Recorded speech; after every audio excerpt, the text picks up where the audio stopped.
प्रतिद्वंदी देश जैसे चीन और साथी जैसे यूरोप सभी अमेरिका के साथ बेइंसाफी कर रहे थे। ट्रेड और टैरिफ्स में अमेरिका को मूर्ख बना रहे थे। चीन को फायदा और अमेरिका को नुकसान हुआ, ट्रंप साहब का ये मानना है। इन प्रोडक्ट्स का निर्यात करेंगे, उन पे इतने टैरिफ लगा देंगे ट्रंप साहब, उनका दाम इतना बढ़ जाएगा कि उन्हें कोई खरीदेगा ही। पर एप्पल वगैरह उन पर वो दबाव डाल रहे हैं कि आप अपनी फैक्ट्रीज भारत में ना लगाएं, चीन में ना लगाएं, वियतनाम में ना लगाएं, अमेरिका में लगाएं। देखिए, अमेरिका की जो आर्थिक स्थिति है वो खासा अच्छी नहीं है। भारत की इकोनॉमी, कुल इकोनॉमी $4 ट्रिलियन है और अमेरिका में सिर्फ कर्जे का भार $36 ट्रिलियन है। ट्रंप साहब चाहते हैं राजस्व, रेवेन्यू, और टैरिफ्स एक जरिया है कमाने का। उनका ये मानना है डॉलर की बुनियाद पे एक ऐसी अर्थव्यवस्था बनाएंगे, एक ऐसी इकोनॉमी बनाएंगे और जो आपसे भिन्न राय रखेगा उस पर आप सैंक्शंस लगाएंगे, उस पर टैरिफ्स लगाएंगे, तो हम एक सेकेंडरी इकोनॉमी तैयार करेंगे। ईरान ये क्षमता रखता है कि वो दोबारा बॉम्ब तैयार करे। ट्रंप साहब का रुख दोबारा ज़ेलेंस्की के पक्ष में झुकता हुआ नजर आ रहा है। तो 50 दिन की मोहलत दी गई है पुतिन साहब को कि आप युद्ध को समाप्त करें, वरना 100% सेकेंडरी सैंक्शंस, 100% रशिया पे, यूरोप, अमेरिका एक तरफ, रूस एक तरफ। तो ऐसा लग रहा है कि तनाव गहराएंगे, जो युद्ध के बादल हैं वो और भी घनिष्ठ होंगे।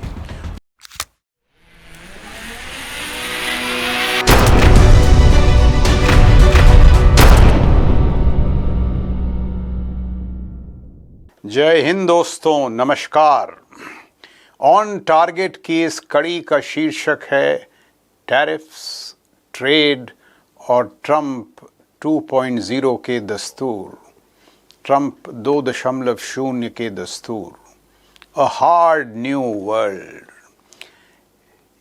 इस शीर्षक को समझने की आज कोशिश करेंगे कि आखिर ये जो टैरिफ्स और ट्रेड का घमासान सा छिड़ा हुआ है, भू राजनीति में जो एक भूचाल सा मचा हुआ है, इसके पीछे कारण क्या है, बुनियाद क्या है।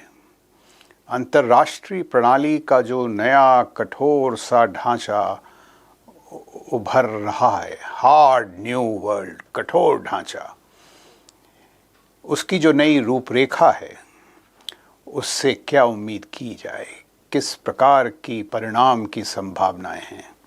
How will this hard new world pan out in real terms. इन प्रश्नों से जुड़े पहलू पर चर्चा करेंगे, आपसे बातचीत करेंगे।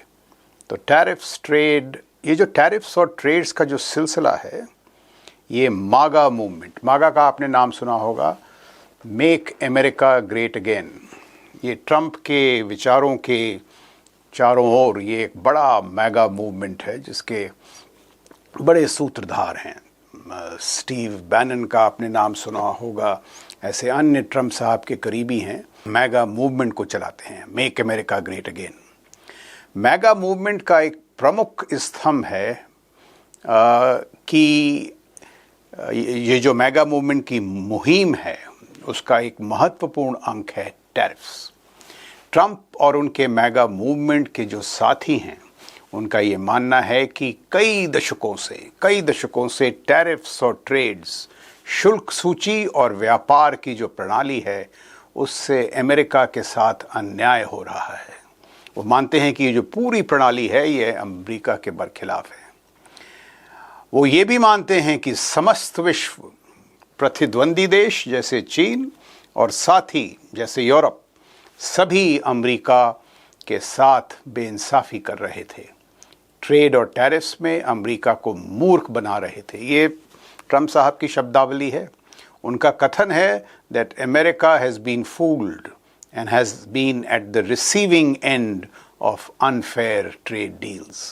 साथ ही जो ग्लोबलाइजेशन के बारे में आपने सुना होगा, ग्लोबलाइजेशन की जो सोच और जो नीति के अधीन इंडस्ट्रीज और मैन्युफैक्चरिंग फैक्ट्रीज अमेरिका से बाहर चली गई। पिछले कुछ दशकों में आपने देखा होगा, एक समय जो मैन्युफैक्चरिंग था उसमें जो सबसे अग्रिम देश था वो अमेरिका था। फिर ये इंडस्ट्रीज़, मैन्युफैक्चरिंग फैक्ट्रीज़ ये अमेरिका से बाहर चली गईं। अमेरिका का केंद्र बिंदु बना services, computers, software, digitisation. But जो हार्डकोर मैन्युफैक्चरिंग था वो अमेरिका से बाहर चला गया और चीन में जाके बसा। चीन को फ़ायदा और अमेरिका को नुकसान हुआ, ट्रंप साहब का ये मानना है। अब ट्रंप की चेष्टा है कि इस प्रतिक्रिया को, जिसके अंतर्गत मैन्युफैक्चरिंग अमेरिका से निकलकर चीन और अन्य देशों में गई, इस प्रतिक्रिया को सुधारा जाए, उसको पलटा जाए। तो आप टैरिफ्स की दरों में इतनी बढ़ोतरी करें। अब देखिए, ये ज़रूरी नहीं है, इस पे तवज्जो होती है कि भाई 26, 30, 50, हाँ वो भी महत्वपूर्ण है, बट जो बड़ी सोच है उसको समझना ज़रूरी है। तो ट्रंप साहब का ये मानना है कि टैरिफ्स की दरों में इतनी बढ़ोतरी कर दी जाए, 50%, 75%, 104%, ये आंकड़े सुने होंगे आपने, ताकि निर्यात अमेरिका में एक्सपोर्ट्स इतने महंगे हो जाएं कि कंपनियां कहें, वैश्विक कंपनी कहें कि हम अपनी फैक्ट्रीज उठकर अमेरिका में ही लगा देते हैं। कई ऐसी कंपनीज हैं, आपने TSMC का नाम सुना होगा, उसने भी हाल में निर्णय लिया कि TSMC का जो एक फैब है उसको वो अमेरिका में लगाएंगे, क्योंकि अगर आप बाहर स्थित देशों से इन प्रोडक्ट्स का निर्यात करेंगे, उन पे इतने टैरिफ लगा देंगे ट्रंप साहब, उनका दाम इतना बढ़ जाएगा कि उन्हें कोई खरीदेगा ही नहीं। तो ये है टैरिफ्स के पीछे सोच। और अगर ये जो ट्रंप साहब की नीति है ये सफल हुई, तो या तो टैरिफ्स की जब दरें वो बढ़ाएंगे तो अमेरिका की आमदनी बढ़ेगी, और हो सकता है कि कई फैक्ट्रीज़, कई बड़े जो इंडस्ट्रियल हाउसेस हैं, सॉफ्टवेयर कंपनीज़ हैं, मिसाल के तौर पर एप्पल वगैरह, उन पर वो दबाव डाल रहे हैं कि आप अपनी फैक्ट्रीज़ भारत में ना लगाएं, चीन में ना लगाएं, वियतनाम में ना लगाएं, अमेरिका में लगाएं, ताकि जो अमेरिका में जो रोज़गार की समस्या है वो दूर हो। तो ये है टैरिफ्स के पीछे खेल, टैरिफ्स के पीछे सोच।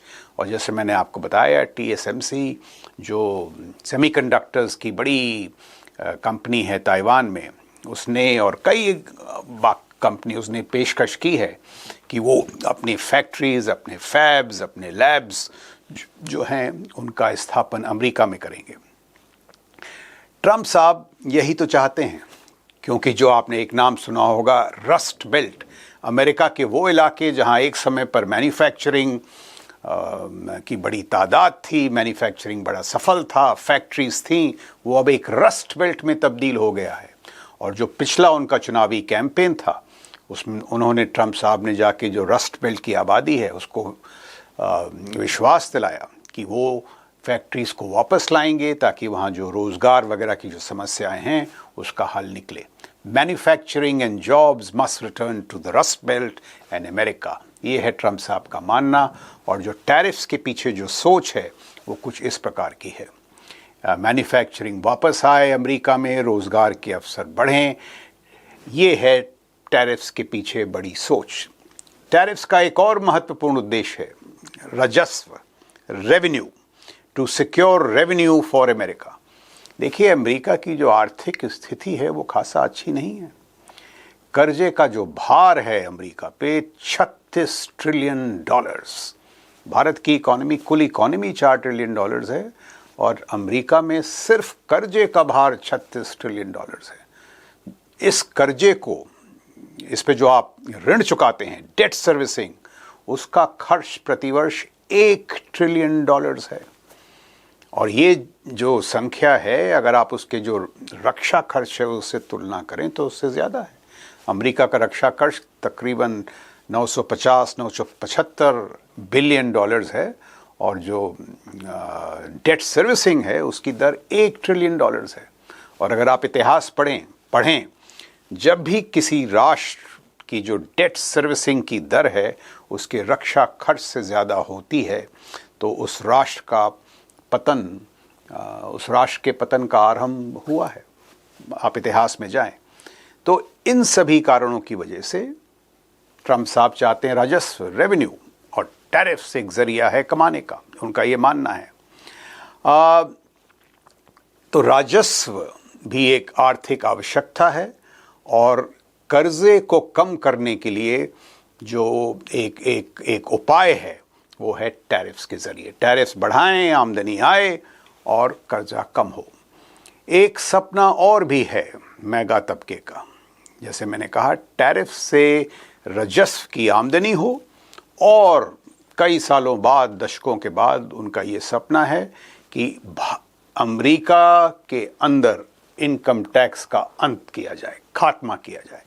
तो देखिए, टैरिफ से एक जरिया होगा राजस्व कमाने का, टैरिफ से एक जरिया होगा बाहर की जो इंडस्ट्रीज़ हैं, मैन्युफैक्चरिंग है, उसको अमेरिका में दोबारा लाने का।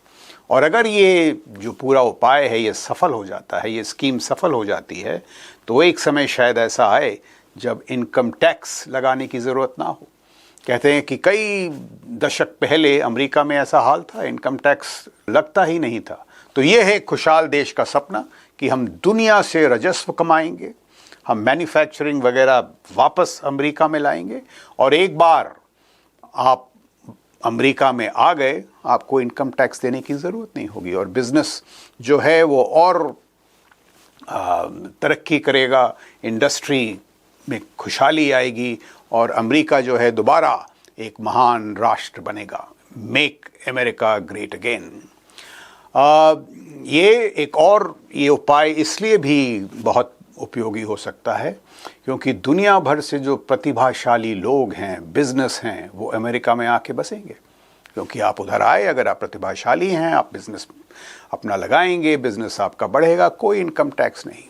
सो ट्रंप टैरिफ्स का इस्तेमाल इन दो वजहों से तो कर ही रहे हैं, बट ट्रंप टैरिफ्स का इस्तेमाल एक जियोपॉलिटिकल टूल, एक भू राजनीतिक शस्त्र के तौर पर भी कर रहे हैं।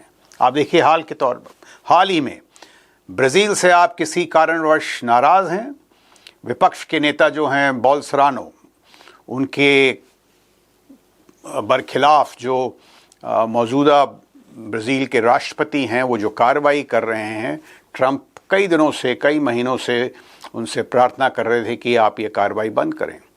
जो राष्ट्रपति हैं वो नहीं माने। बोल्सोनारो के प्रति जो के खिलाफ जो कार्रवाई है वो जारी रही। उसको समाप्त करने के लिए, ब्राज़ील पर दबाव डालने के लिए ट्रंप साहब ने घोषणा की 50% टैरिफ्स की, 50%। सो इकोनॉमिक टूल, भू राजनीति का भी एक हथियार है। टैरिफ्स का एक ये और इस्तेमाल कर रहे हैं ट्रंप साहब। तो अगर आप देखें, जो अमेरिका की विदेश नीति है उसका एक प्रमुख स्तंभ टैरिफ्स बन गया है। टैरिफ्स का इस्तेमाल चीन को आइसोलेट करने के लिए भी किया जा रहा है। ट्रंप के मागा साथियों का ये मानना है कि ग्लोबलाइजेशन की जो प्रतिक्रिया थी उससे सबसे ज़्यादा फ़ायदा, लाभ पहुंचा चीन को। चीन जो है आज तकरीबन 46 से 50% जो दुनिया की मैन्युफैक्चरिंग आउटपुट है, मैन्युफैक्चरिंग कैपेसिटीज़ है, उसका मालिक है। सभी कुछ लगभग चीन में ही मैन्युफैक्चर होता है। आप जब जानते हैं, इलेक्ट्रॉनिक्स, टॉयज़, मिलिट्री इक्विपमेंट सब चीन में मैन्युफैक्चर होता है। तो ट्रंप साहब चाहते हैं कि टैरिफ्स के ज़रिए चीन के जो प्रोडक्ट्स हैं उस पर टैरिफ्स की दरें इतनी ज़्यादा हों, 104%, कहीं 140% तक ले गए थे। चीन को टैरिफ्स द्वारा दुनिया से अलग किया जाए, चीन एकांतित हो जाए, और जो उसको ग्लोबलाइजेशन से जितना फ़ायदा हुआ है, जितनी तरक्की हुई है चीन की, उस पर एक अंत लाया जाए। तो ये एक और सोच है टैरिफ्स के पीछे। यथार्थ में ये संभव हो पाएगा, ये अलग मसला है। जैसे आपने देखा कि चीन बिल्कुल नहीं झुका, चीन ने वापस टैरिफ्स लगाए, और अब चीन एक सेकेंडरी इकोनॉमी तैयार कर रहा है। वो कह रहा है, देखिए, अगर आप डॉलर की बुनियाद पे एक ऐसी अर्थव्यवस्था बनाएंगे, एक ऐसी इकोनॉमी बनाएंगे, और जो आपसे भिन्न राय रखेगा उस पर आप सैंक्शंस लगाएंगे, उस पर टैरिफ्स लगाएंगे, तो हम एक सेकेंडरी इकोनॉमी तैयार करेंगे। रीजनल करेंसीज का इस्तेमाल करके किसी खास इलाके में जो आपकी रीजनल करेंसी हो, रुपया, युआन, उसको आप इस्तेमाल करें। डी डॉलराइजेशन की जो ये प्रतिक्रिया है। तो टैरिफ्स के पीछे कुछ अंदरूनी ड्राइवर्स हैं और कुछ एक्सटर्नल ड्राइवर्स हैं। बट ये जो टैरिफ्स का खेल है, जैसे मैंने कहा, ये जो ट्रंप 2.0 है, ये जो ट्रंप 2.0 की सरकार है, इसका एक प्रमुख स्तंभ है, एक केंद्र बिंदु है। इसकी सफलता टैरिफ्स की सफलता ये निर्णय करेगी कि ट्रंप 2.0 जो सरकार है वो कितनी सफल हो। जैसे मैंने कहा, ये जो एक सैंक्शंस का खेल शुरू हुआ है, अभी आपने देखा कल ट्रंप साहब ने ऐलान किया कि अगर पुतिन ने यूक्रेन में जो युद्ध है उसको ख़त्म नहीं किया, 50 दिन की उन्होंने मोहलत दी है, तो वो रशिया पे 100% टैरिफ्स लगाएंगे। रशिया की अर्थव्यवस्था जो है सैंक्शंस की वजह से काफ़ी मुश्किल में है, उस पर 100% के टैरिफ्स। और उन्होंने सेकेंडरी सैंक्शंस की भी घोषणा की है कि जो राष्ट्र रूस से तेल या गैस खरीद रहे हैं, मिसाल के तौर पर चीन, मिसाल के तौर पर भारत, उस पर 500% टैरिफ्स लगाने की संभावना है। कम से कम वो चेतावनी तो यही दे रहे हैं ट्रंप साहब और उनके जो सेनेटर हैं लिंडसे ग्रैहम। तो टैरिफ्स का जो इस्तेमाल है, उसका जो आकार है, वो उसका लगातार विस्तार हो रहा है। ट्रंप साहब की जो फॉरेन पॉलिसी है उस पर भी दो क्षण लगाते हैं। ट्रंप साहब का जो मेगा कैंप है विदेश नीति के दृष्टिकोण से, उसमें 3 तबके हैं। एक का नाम है मैक्सिमाइजर्स, दूसरा रिस्ट्रेनर्स और तीसरा आइसोलेशनिस्ट्स। मैक्सिमाइजर्स से तात्पर्य ये है कि ये वो सज्जन हैं जो चाहते हैं कि अमेरिका का जो दबदबा है पूर्ण विश्व में बना रहे, मैक्सिमाइजर्स। रिस्ट्रेनर्स कहते हैं कि साहब देखिए, आप मिडल ईस्ट से निकलें, यूरोप में ना फंसे और तवज्जो करें चीन पर, ताइवान पर, इंडो पैसिफिक पर, जहां यूएसए के लिए सबसे गहरी चुनौती है। तो मैक्सिमाइजर विश्व भर में दबदबा, रिस्ट्रेनर यूरोप से निकलें, मिडिल ईस्ट में ना फंसें, तवज्जो करें इंडो पैसिफिक पर। और एक तीसरा तबका है आइसोलेशनिस्ट्स, और ये जो आइसोलेशनिस्ट हैं, इनकी जो टैरिफ्स में जो आवाज़ है उसमें भी सबसे बड़ी है। आइसोलेशनिस्ट कहते हैं दुनिया को उसके हाल पे छोड़ दें, और जो वेस्टर्न हेमिस्फीयर है हमारा, उस पर हम गौर करें, अपनी इंडस्ट्री पे गौर करें, तरक्की पर गौर करें। ये जो एंडलेस वॉर्स हैं जिसमें अमेरिका फंसता जाता है, इसमें कोई विवेक नहीं है। ये तबका बात कर रहा है मेक्सिको के बॉर्डर के बारे में, ग्रीनलैंड के बारे में। ये चाहते हैं कि साहब आप जो विश्व को अपने हाल पे छोड़ दें, इतनी समस्या है कि बस अमेरिका उलझता ही जाता है, आप वापस आएँ, अमेरिका में तवज्जो दें, पूरी अपने इंडस्ट्री, कॉमर्स, बिजनेस, अर्थव्यवस्था पर ध्यान दें, और अपनी जो मिलिट्री है आपकी, उसमें जो कमज़ोरियां हैं उसको दूर करें। गोल्डन डोम की आपने बात सुनी होगी, इतना मिसाइल का खतरा है, तो $175 बिलियन खर्च करके एक ऐसा मिसाइल डिफेंस सिस्टम बनाएं कि अमेरिका पूरी तरह से सुरक्षित हो, सुदृढ़ हो अमेरिका और सुरक्षित हो। ये है आइसोलेशनिस्ट की चाह।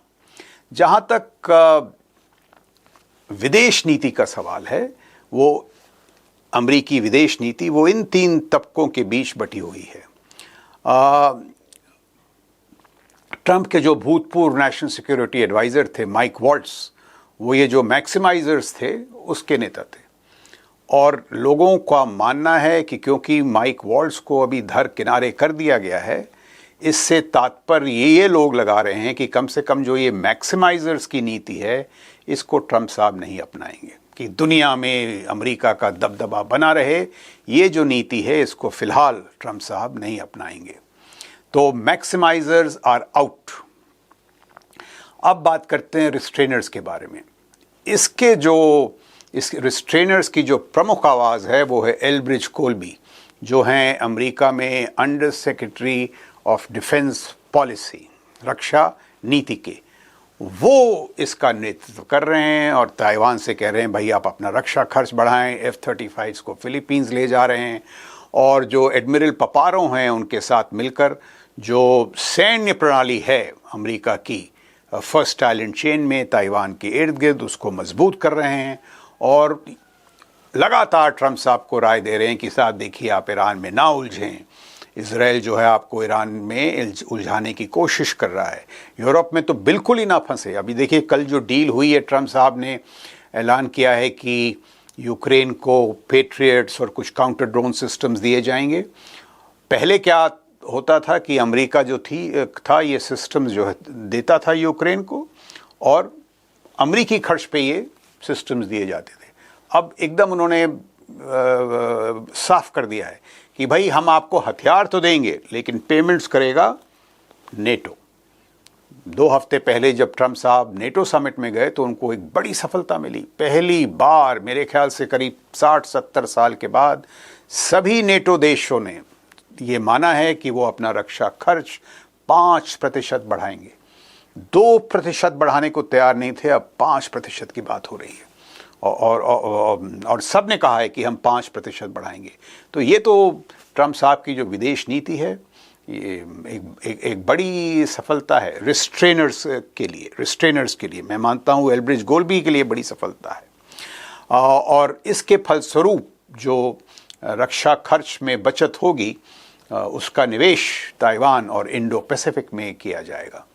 जहाँ तक आइसोलेशनिस्ट हैं, जिसका मैंने कहा, जिनका मानना है कि दुनिया को उसके हाल पे छोड़ दो और वेस्टर्न हेमिस्फीयर जो पश्चिमी गोलार्ध है, मतलब अमेरिका के इर्द गिर्द जो इलाका है, उस पर ध्यान केंद्रित किया जाए, उसके बारे में मैं आपको बता चुका हूँ।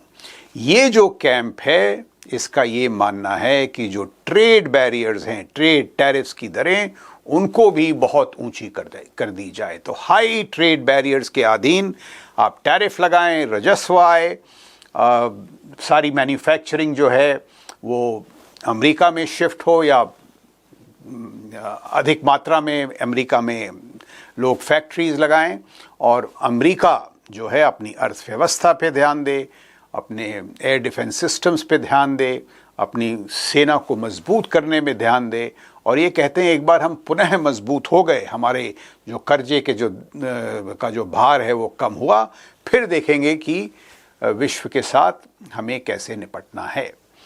तो ये है टैरिफ्स और जो फॉरेन पॉलिसी है, विदेश नीति है, उसके बीच में जो समन्वय है, या उन दोनों के मिश्रण से जो ट्रंप साहब खेल खेल रहे हैं, उसके बारे में मैंने आपको बताया।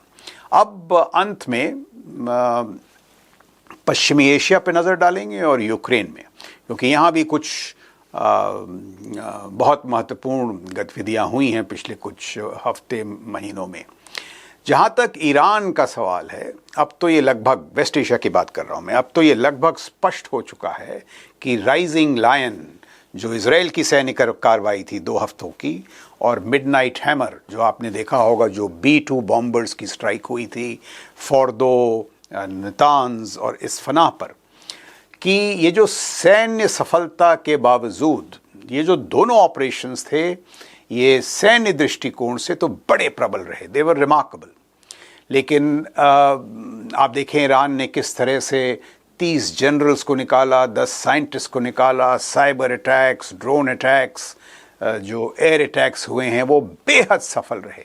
उसी तरह से आप देखें जो B-2 बॉम्बर्स की स्ट्राइक थी, बहुत ही सफल रही। लोग कहते हैं कि जो 15 साल की वेपन इंजीनियरिंग जो जद्दोजहद थी, उसकी सफलता देखने को मिली। 50,000 फीट से किस तरह 7 B-2 बॉम्बर्स ने बड़ी सटीकता से उस शाफ्ट में बम को गिराए। इसके बावजूद अब जो बॉम्ब डैमेज असेसमेंट सामने आ रहे हैं, MIT की कुछ स्टडीज़ सामने आ रही हैं, उससे ये पता लग रहा है कि 2 चीज़ें हुई हैं।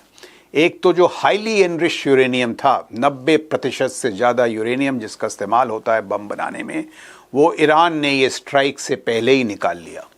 निकाल कर एक जगह है पिकैक्स माउंटेन, जो एक खुफिया परमाणु ठिकाना है, उसमें जाके उन्होंने इस हाईली एनरिच्ड यूरेनियम को छिपा दिया।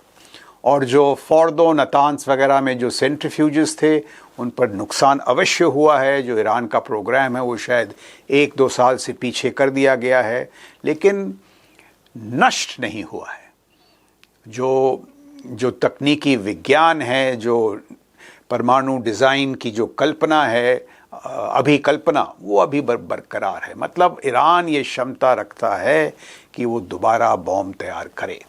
कम से कम 800 kg का HEU है, हाईली एनरिच्ड यूरेनियम, जिससे 8 से 10 बॉम्ब वो 9-10 महीने में बना सकता है। इसीलिए अभी जो नेतन्याहू साहब है वो बात कर रहे हैं रजीम चेंज की। वो कहते हैं जब तक ये जो मौजूदा सरकार है, ईरान का जो रेवोल्यूशन है, ये बदली नहीं होगा, तब तक ईरान की जो परमाणु सशस्त्रीकरण का जो कार्यक्रम है उस पर रोक नहीं लगाया जा सकता। तो वो कह रहे हैं साहब हमको कार्रवाई करने दें, सैन्य कार्रवाई। जैसे अभी आपने देखा होगा ईरान के जो राष्ट्रपति हैं पेज़ेश्कियान, उन पर एक जानलेवा हमला हुआ। हम ये रजीम को निकालेंगे, रजीम को निकाल कर एक ऐसी सरकार लाएंगे जो कि पश्चिमी सोच की हो, और वो सरकार ईरान का जो परमाणु हथियार का कार्यक्रम है उसको रोकेगी। तो नुकसान तो बहुत पहुंचा है ये राइजिंग लायन और मिडनाइट हैमर के ज़रिए, लेकिन ईरान का जो परमाणु हथियार का प्रोग्राम है उसको पूर्ण तरह रोकने से वो सफल नहीं हुआ है।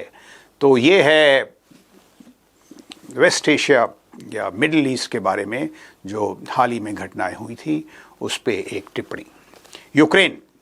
यूक्रेन में जैसे मैंने कहा कल एक बहुत महत्वपूर्ण घोषणा हुई, और ऐसा लग रहा है कि अब अमेरिका का रुख दोबारा, ट्रम्प साहब का रुख दोबारा ज़ेलेंस्की के पक्ष में झुकता हुआ नज़र आ रहा है। यूक्रेन को उन्होंने $1 बिलियन के पेट्रियट एयर डिफेंस इंटरसेप्टर्स और काउंटर ड्रोन सिस्टम्स देने की घोषणा की थी। कुछ दिनों पहले आपने सुना होगा, खबर आई थी कि इन सिस्टम्स को देने में पॉज लगा दिया गया था, एक रोक लगा दी गई थी। अब वो रोक को हटा दिया गया है और ये पेट्रियट्स मिलेंगे। कम से कम मैंने सुना 17 पेट्रियट इंटरसेप्टर सिस्टम्स मिलेंगे। ज़ेलेंस्की साहब 25 मांग रहे थे, लेकिन 17 मिलेंगे। काउंटर ड्रोन सिस्टम्स मिलेंगे, और इससे अधिक महत्वपूर्ण जो बात है वो ये है कि पुतिन को 50 दिन की मोहलत दी गई है। अब देखिए ट्रम्प साहब को मानना पड़ेगा, जब वो मोहलत देते हैं, कोई समय सीमा देते हैं, उसके बाद कार्रवाई करते हैं। ईरान के साथ आप याद रखें 60 दिन की मोहलत और 61वें दिन को कार्रवाई हुई। तो 50 दिन की मोहलत दी गई है पुतिन साहब को कि आप युद्ध को समाप्त करें, वरना 100% सेकेंडरी सैंक्शंस, 100% रशिया पे और 500% टैरिफ्स उन राष्ट्रों पर जो रूस से तेल और गैस की खरीदारी कर रहे हैं, जिसमें भारत भी शामिल हैं। तो इसके असरात भारत पर भी होंगे और इस पे हमें नज़र बना के रखनी होगी। आने वाले दिनों में रूस और यूरोप अमेरिका के बीच तनाव गहराते हुए नज़र आ रहे हैं। यूरोप अमेरिका एक तरफ, रूस एक तरफ। तो ऐसा लग रहा है कि तनाव गहराएंगे, जो युद्ध के बादल हैं वो और भी घनिष्ठ होंगे, और जो शीत युद्ध 2.0 कोल्ड वॉर 2.0 के बारे में हमने जो पुराने ऑन टारगेट के जो प्रोग्राम्स हैं उन पर बात की है, शीत युद्ध अमेरिका और चीन, अमेरिका और रूस के बारे में, ये एक बहुत ही खतरनाक दौर से गुजर रहा है। और आपने देखा कैसे युद्ध पहले यूक्रेन में शुरू हुआ, फिर वेस्ट एशिया में फैला, ताइवान में जो है युद्ध के बादल घनिष्ठ हो रहे हैं।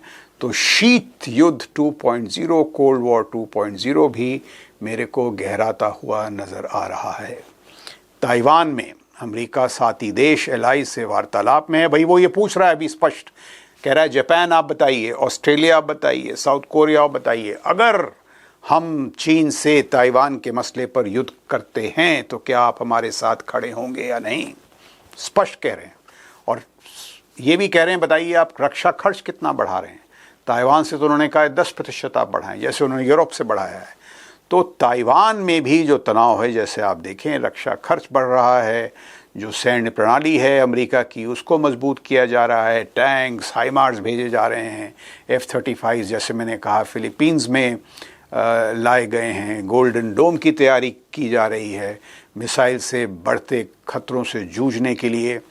तो ये है टैरिफ्स, ट्रेड्स और ट्रंप 2.0 की कहानी, भू राजनीति का बदलता रूप स्वरूप, विश्व भर की प्रमुख गतिविधियों के बारे में।